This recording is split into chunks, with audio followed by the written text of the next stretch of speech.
Welcome to Pindar Poetry. We hope you learned something new. You start by confirming prerequisites: your SharePoint Online site URL, a folder or list with files, and matching Office 365 credentials. Once done, open Power BI Desktop and sign in with the same account to ensure authentication flows.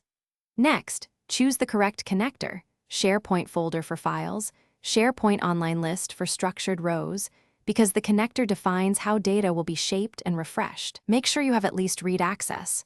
Without it, the import will fail immediately. Now connect.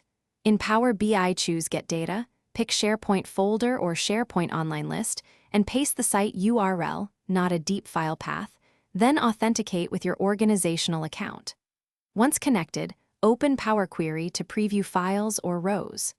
Use combine files or merge queries to unify multiple files, promote headers, and set column types so visuals are accurate. Be deliberate.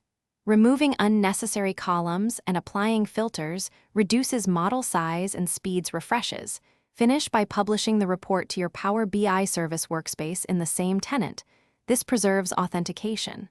Once published, configure the dataset's scheduled refresh, and if needed, install and register an on-premises data gateway for hybrid content.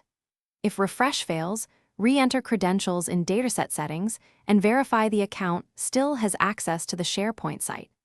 A common quick fix is re-authenticating with the organizational account. If that doesn't help, check library paths and file names for unexpected changes.